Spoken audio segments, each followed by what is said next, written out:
I'm HVAC Repair Guy. I've spent 17 years in the HVAC trade, and before that, I worked as a nuclear power electrician. Today, we're comparing two basic packaged gas electric units, the Century TG-RGR series and the ACiQ PGB4 series. Both are basic systems with 81% AFUE gas heat, single-stage operation, and no variable speed blower. The first difference is efficiency.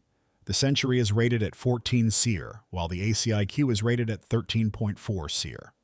So Century has a small advantage on cooling efficiency. Both units use louvered coils, which is a nice feature on a packaged unit, because the outdoor coil is exposed to weather and debris.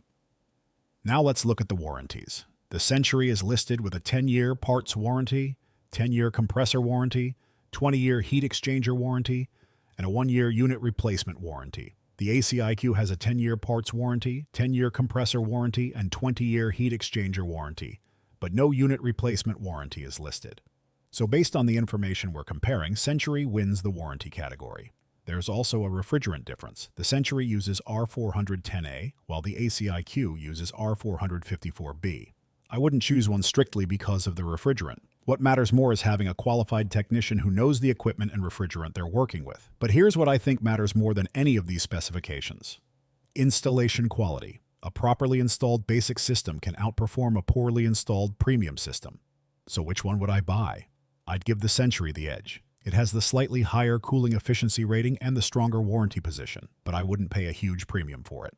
If the ACiQ were substantially cheaper and being installed by a contractor I trusted, I'd seriously consider the ACiQ.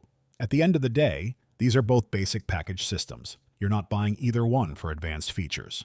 You're buying them to provide reliable heating and cooling without unnecessary complexity. My pick? Century. But make sure you compare the total installed price and the contractor doing the work, because those two things can matter more than the name on the cabinet.